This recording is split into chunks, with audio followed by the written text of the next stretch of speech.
Herkese merhabalar. Mercedes-Benz Fashion Week İstanbul'un 15. sezonundayız. Defilelerin de 3. günündeyiz. Ben Raşel Aras Kiresepi. Bugünkü defilelerin canlı yayın sunuculuğunu yapacağım. Benim de ilk moderatörlük deneyimim olduğu için çok heyecanlıyım. Gerçi hepimiz burada çok heyecanlıyız şu an ama lütfen mazur görün. Günün ilk defilesini izledik, Karma'yı izledik. Yanımda da gerçekten çok yetenekli ve genç tasarımcılar var. Mehmet Emiroğlu, Seydullah Yılmaz ve Engin Ekinci. Hoş geldiniz. Hoş bulduk. Öncelikle. Merhaba. Gerçekten keyifle izledik zaten burada beraber. Biz alkışladık kendi aramızda. Seyircisiz izlememize rağmen gerçekten çok keyifliydi. İlk olarak Mehmet'le başlamak istiyorum. İlk dijital Mercedes-Benz Fashion Week İstanbul kapsamında koleksiyonu sergiledin. Heyecanlı mısın? Senin adına nasıl bir deneyimdi? Heyecanlıyım tabii ki, çok heyecanlıyım. Yani Ben de. gerçi biz defilemizi ben bir 100 kere falan izlemişimdir muhakkak. Ama bugün böyle kafam çok pasparlak uyandım ve sanki bugün buraya geleceğim, kızları canlı giydireceğim ve normal bir defile olacakmış gibi heyecanlıydım. O yüzden bu biraz şey gibi bir heyecan aslında. Hani böyle çok mutlu bir haberi işte sevdiğiniz insanlara vermek için günlerce beklersiniz ve doğru zamanda verirsiniz. Bugün öyle bir heyecan var. O yüzden böyle bunu artık paylaşabildiğim için çok mutluyum. Heyecanlıyım, rahatım. Peki hem kendi markan için tasarlıyor hem de farklı markalar için tasarım yapıyorsun. Bir marka çatısı altında tasarlamak ve kendi markan için tasarlamak senin için hangi açılardan farklılaşıyor? Yani o farklılığı anlayabilmek biraz zor çünkü aslında hani gün içinde başka birbirinden bağımsız markalara işler yapıp daha sonra ofisinize gelip kendiniz için bir şeyler ortaya çıkarıyor olabilmek kolay değil. Hiç kolay değil bence de. Bizi birleştiren şey de aslında yani yaptığım işlerde çalıştığım markaların DNA'sıyla ortak bir nokta bulabiliyor olmamız. Hepsinin yeniliğe ve özgünlüğe açık olabiliyor olması. Ee, Örneğin mesela geçtiğimiz yıl eğer isim kullanmama bir sakınca yoksa Bence Migros'un yok. personel kıyafetlerini tasarlamıştım ve bu yıl işte bütün marketlere girdiğimde artık çalışanların onlara giydiğini görüyorum. O farklı bir motivasyon. Kesinlikle. Kendim farklı bir kadın figürü ortaya çıkarmaya çalışırken aynı zamanda bir Activewear markasında koleksiyonu yapıyorum. Başka bir hazır giyim markasından koleksiyonu yapıyorum ve bunlar hep farklı hikayeleri anlatıyor. Dolayısıyla da bunlar ben koleksiyon yaparken bana çok fazla katkı sağlıyor. Onlara anlatmaya çalıştığım şeylerle kendi hikayelerim arasında mutlaka bir bağlantı kurmaya çalışıyorum ve bu da beni oluşturuyor. Bu da seni sürekli Dolayısıyla besliyor diye düşünüyorum çok aslında. besliyor aynen. Çünkü hepsinin farklı materyalleri, farklı müşteri kitleleri var ve hem onları tanıyor olmak bir öğreti, bir eğitim. Hem de bana çok faydası var. O yüzden de aslında bunları bir potada toplayabiliyorum kolaylıkla. Çok doğru. Peki sektöre hızlı giriş yapmış genç bir tasarımcı olarak hedeflerin nelerdir? Ee, Hızlı mı onu çok bilmiyorum ama bu da hedeflerimden biriydi. Bugün burada olmak da öyle, bir defile yapmak da öyle. Ee, Bir hedef belirlemek çok zor. Mesela bu kış için de bir hedefim vardı ama pandemi oldu ve evde kendimi artık How I Met Your Mother izlerken falan buldum. Dolayısıyla böyle tek başımıza Hepimiz. karar vereceğimiz bir şey değil. O yüzden bu süreç benim hep artık klişe oldu ya işte evde kaldık, düşündük, arındık, değiştik falan gibi şeyler var. Ama hakikaten hayatın akışına kendimi çok kaptırdığımı fark ettim. Çok çabaladığımı ama bu çabanın altının %80'i belki de dolu olmadığını fark ettim. Dolayısıyla ortaya koymaya çalıştığım çabanın belli bir kısmını artık eleyip ortaya yeni bir şey koymaya karar verdim. Ve aslında İstanbul'a ilk geldiğimde bu sektörde çalışmaya ilk başlarken ki hedeflerimi unuttuğumu fark ettim. O yalnız kalıyor olmak beni çok değiştirdi ve aslında başa geri döndüm. Biraz daha sadeleşmeye ve sakinleşmeye karar verdim sadece. Çünkü artık her anda her şey yapıyor olmanın dijitalleşiyor olsak da çok faydası yok. Yanlışı da Çok fazla. doğru. O büyüye çok kapılmamak lazım. O yüzden biraz böyle kendi içime dönüp yavaş yavaş artık hedeflerimi yeniden belirliyorum. O yüzden böyle şunun hedefim diyemiyorum. Çünkü her şey çok değişken artık. Ya bu pandemi döneminde hepimiz gerçekten evde kalınca ne isteyip ne istemediğimizi bir kez daha gözden geçirdik diye Evet. düşünüyorum açıkçası. Peki dijitalleşmeden bahsetmişken dijitalleşmenin markan üzerindeki faydasını nasıl tanımlarsın ve sen bu konuda neler yaptın ve neler yapmayı düşünüyorsun? Açıkçası hani çok dijitalleşmek isteyen biri miyim bilmiyorum. Çünkü benim çok geleneksel bir kafam var. Yani ben hani eee, tarihi severim, kendi ailemin geçmişini severim ya da işte anılarımı çok severim. Böyle insanlara değmekle alakalı şeyler yapmak isterim. Az önce bahsettiğimiz konuda böyle çalıştığım markalarla da eğer farklı kitlelere değebiliyorsam o işi yapmak benim için çok önemli. Dolayısıyla dijitalleştiğimizde her şeyin çok geçici olacağını düşünüyorum. Çünkü mesela şu an bu an biz buradayız ama birileri dijital dünyada bir şeyler paylaşıyor ve bunları kaçırıyoruz. Ama dijitalleştiğimizde sürekli bunları yakalamak zorunda olacağız ve açıkçası bu benim için birazcık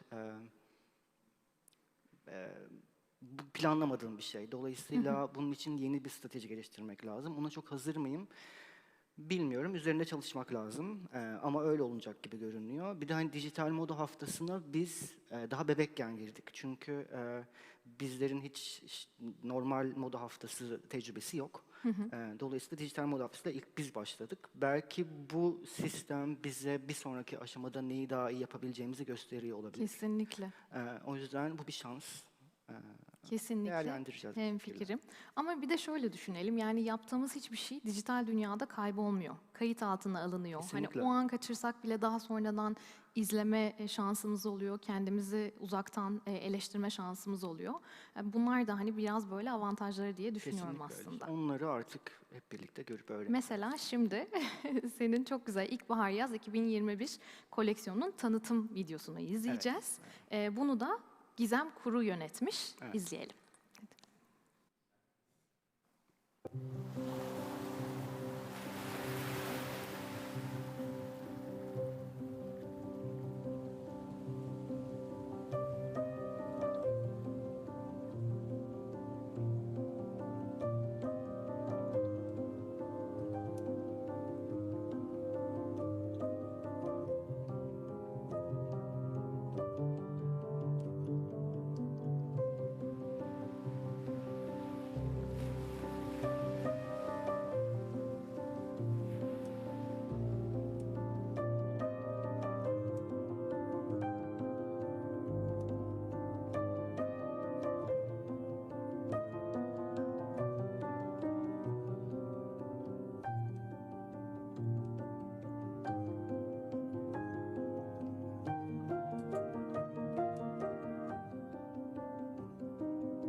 Ben burada izleyenlerin yerine herkese alkışlıyorum. Şimdi Seydullah'la devam edelim. Koleksiyonun teması olarak korkuları ele aldın. Bize biraz bundan bahseder misin? Korku figürleri koleksiyonuna nasıl yansıdı? Şöyle, korkuları ele aldığım için insanlık tarihinin en başından başlamak istedim ki bir bütünlük yakalayayım. İlk olarak arkaik dönemden bize miras kalan ateş olsun, lav olsun. Bu korkuları desenlere dönüştürüp kendi yorumumla koleksiyonda kullandım. Sonrasında insanlık medeniyetle beraber aynı şekilde din de gelişiyor. Dindeki korkularımızı, aslında daha çok pagan dinlerindeki korkuları, sembolleri koleksiyonumda kendi yorumumla kullanmak istedim. Sonrasında da milenyumla beraber artık değişen bir dünyada artık korkular da değişiyordu. Bunun için daha çok kendimden yola çıktım. Çocukluğumda oynadığım Doom 2 oyunu ilk benim korkularımdı. Oradaki NPC karakterler ilk kez bana korkuyu tattırmıştı. Onları kendi yorumumla yine iki look'ta kullandım. Öyle. Birkaç böyle bağıran suratlar gördüm trikoların üstünde. Aynen, Bayağı da o hoşuma oradaki gitti bu karakterler. arada. Evet, zaten ben de tam ona değinecektim. İlham kaynaklarından biri çocukluğunda oynadığın Doom 2 oyunuymuş. Günümüz dünyasında da gerçekten bilgisayar oyunları modayla hiç olmadığı kadar iç içe. Artık tasarımcılar ve markalar bilgisayar oyunlarında avatarların giyinmesi için özel kapsül koleksiyonlar tasarlıyor. Oyunlarda da defileler yapılıyor. Sen bu ilişkiyi bir tasarımcı olarak nasıl değerlendiriyorsun? Aslında şöyle, geçen günlerde güzel bir örneği oldu bunun. Temmuz ayında çıkan Death Stranding diye bir oyun var. Orada bir oyun tasarımcısıyla bir moda tasarımcısı kolektif bir iş yaptılar. Kojima ve Erilson Hak, Berlin merkezli bir tasarımcı. Kojima da Japonya, eski Konami art direktörü. Onlar beraber bir kolektif iş yaptılar. Temmuz ayında bir oyun çıktı. Orada oyundaki kıyafetleri moda tasarımcısı tasarladı. Aynı zamanda beraberinde de satışa sunuldu bu kendi sitesinde tasarımcının. Böyle Birebir aynıları satışa Aynen. sunuldu. Oyundaki bütün kıyafetler beraberinde satışa sunuldu. Bu bizim için bence güzel bir haber. Yani moda tasarımcıları olarak oyunlarla beraber kolektif iş yapabiliriz. Sevindirici bir haberdi. Böyle ilerleyebiliriz bence. Kesinlikle katılıyorum. Çok da değişik yani böyle biraz daha gizemli olması, farklı olması, daha önce hiç karşımıza çıkmaması da Aynen. Normalde cezbediyor. oyun tasarımcılarının ekibinde yani bir moda tasarımcısı bulunmuyor. Daha farklı işte grafik tasarımcıları oluyor, karakter tasarımcıları oluyor ama ya bir moda tasarımcısının yorumu katıldığı zaman gerçekten iş çok başkalaşıyor. Onu da Death Stranding oyununda çok güzel bir şekilde gördük. Mutlaka bakacağım o oyuna. Tamam. Peki bu koleksiyonu pandemi döneminde tasarladın. İnsanlığın bu dönemdeki kolektif korkusu da koleksiyonunu ve senin tasarım sürecini etkiledi mi? Aslında şöyle, ben bu koleksiyonu Ocak ayında askerde tasarladım. Öyle mi? Biz pandemiyle birleştirdik. Aynen. böyle. Pandemi döneminde üretim Tabii ki. oldu.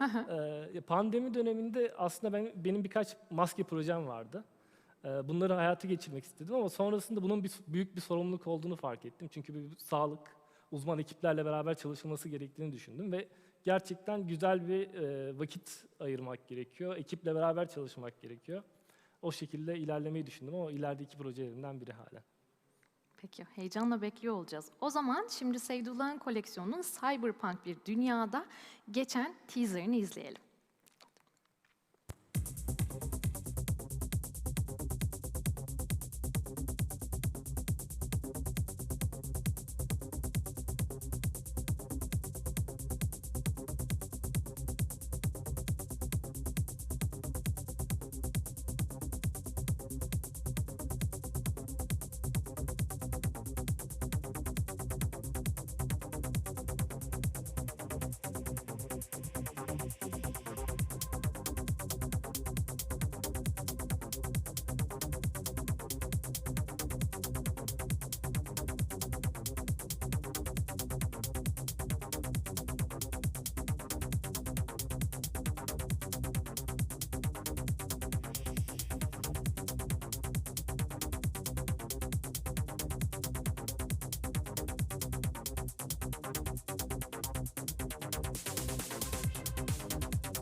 Evet, Engin hoş geldin. Seninle devam etmek istiyorum. Biraz heyecanın geçti mi? Geçti ben ama ben daha biraz iyi. rahatladım konuştukça açıkçası. Hepimiz aşırı heyecanlıydık burada ama artık o böyle hani bir keyifli bir sohbete dönmüş Aynen. diye düşünüyorum. Peki Mercedes-Benz Fashion Week'te ilk defa kendi defileni sergiledin. Hem de ilk dijital Mercedes-Benz Evet. Fashion Week İstanbul kapsamında. Evet. Deneyimlerinden bize biraz bahseder misin? Tabii ki. Aslında marka tasarımcısı olarak ilk defa moda haftasında yer alıyorum ama geçen sezon ben Nijen'de yer almıştım. Master programı sonucunda katılmaya hak kazanmıştım. O yüzden çok böyle benim için yeni. Hem dijital olması Evet. ayrı bir yeni, kendi yolunda ayrı bir basamak diyebilirim. Bu deneyim, yani aslında herkes gibi aynı şeyi söyleyeceğim belki ama biraz başta tereddütteydim. Çünkü nasıl olacağını kimse bilmiyor. Tüm dünya yeni bir şeye evrildi. İşin tuhaf tarafı bence bunu 2 ay önce çekip tepkisini alamamak oldu. Normalde Evet, doğru.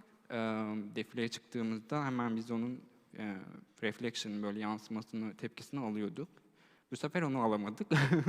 Ama şimdi yeni artık böyle şeylere herhalde açık olmak gerekecek. Şimdi de yorumlardan takip edeceğiz bence. Ya da buraya böyle bir alkış sesi efekti ben basarım defile bitiminde herkes adına. Yani ben alkışlıyorum zaten. Çok keyifliydi defilen gerçekten. Teşekkür ederim. Peki bu ilk dijital Mercedes-Benz Fashion Week İstanbul kapsamında hazırlık süreci nasıl geçti? Nasıl hazırlandın? Ya benim için açıkçası çok zordu. Çünkü çok kısa sürede böyle bir gaza basma durumum oldu. Bir de engelli bir tasarımcı olduğum için ayrıca kendi içimde bir zorluklar yaşadım. Çünkü bazı şeyleri tekrar yapılması gerekti. Çünkü formlar var. Yeni bir şeyler denemeye çalışıyorum. Onlar böyle ha deyince de olmuyor açıkçası. Böyle şeyler yaşadım. Peki biraz da modadan, dijitalleşmeden Evet. bahsedelim modada. Sen genç bir tasarımcı olarak modanın geleceğini nasıl görüyorsun? Yani şöyle, büyük dünya markaları aslında özellikle birkaç tanesi son yıllarda bir yükselişe geçti. Bunun da asıl sebebi bence dijitaldeki varoluşları. Yani genç nesil anlaması ve o yönde bir düzende, yani öyle bir yansımada gitmeleri. Dolayısıyla dijitalleşme gerekliydi ama şimdi herhalde artık zorunluluk oldu. Yani çünkü lüks sektörde insanlara böyle bir konfor sağladıktan sonra biz size uzaktan izleme imkanı veriyoruz artık dedikten sonra şimdi evet dijitalleşme bitti, buyurun gelin zor o geri diyeceklerini dönüş. düşünmüyorum, diyebileceklerini düşünmüyorum. Çünkü lüks sektörün amacı biraz konfor sağlamak. O yüzden Çok doğru. dijitalleşmenin geri dönüşü yok. Ama tabii bunun her marka için artı mı yoksa eksi mi olduğu da tartışılır. Çünkü bazı markaların vizyon veya yarattığı etki şovda bazen hissedilmesi Çok doğru. gerekebilir. Artık bilmiyorum. Galiba kendi içimizde art versiyonunda yansıtmamız gerekecek. Doğru, pozitife odaklanmaya Aynen, çalışacağız aynen. bence bu süreçte. Peki son olarak koleksiyonundan ve ilham kaynaklarından bize biraz bahseder misin? Aslında şöyle, yani herkes gibi pandemi sürecinde ben de bir sorgulamaya girdim. Ve bunu yaparken şunu da fark ettim. Yani tüm dünya olarak aslında aynı şeyi aynı anda yaşadık. Bazı ülkeler evet daha ağır, bazıları daha hafif geçirdi ya da geçiriyoruz. Ve 10 look sergileme imkanım vardı ve her look aslında birbirinden çok tezat ve bir o kadar da birbirine yakın. Bunu aslında bilerek yarattım. Çünkü büyük moda evleri de şöyle bir şey var. 100 look'a kadar, 100'den daha fazla look'a kadar çıkıyorlar. Mesela streetwear ile başlıyorlar, casual ile devam edip couture'la bitirebiliyorlar. Ve benim 10 look sergileme imkanım vardı ve ben bunu şu şekilde hayal ettim. Her kişiye ayrı bir stil, daha doğrusu ayrı bir tarz. Yani avantgard giymek isteyen bir kadın da olabilir bu ya da streetwear, yani daha rahat giymek isteyen bir kadın da olabilir diye her look'u ayrı ayrı aslında bir kişi olarak gördüm. Ve aslında bu geçişi biraz daha keskinleştirdim. İlham o yüzden hani ben olsam atıyorum gece kıyafetini nasıl yorumlarım ya da ben olsam streetwear'ı nasıl yorumlarım şeklinde. Bu şekilde aslında. Daha çok böyle formlarla oynayıp o tezatlıkları birleştirmeyi çok seviyorum. Yani önceki koleksiyonumda da öyleydi. Koleksiyona da yansımış gerçekten. Aynen. Yani mesela çok yuvarlak hatlar var ama çok keskin hatlar da Evet, var. hepsi bir arada. Aynen. Genelde öyle, yani öyle çalışıyorum galiba. Ondan zevk alıyorum. Çok çok teşekkürler gerçekten hepinize. Teşekkür ederim. 2.30'da Vibe Plus defilesinde canlı yayında görüşmek üzere. Hoşçakalın.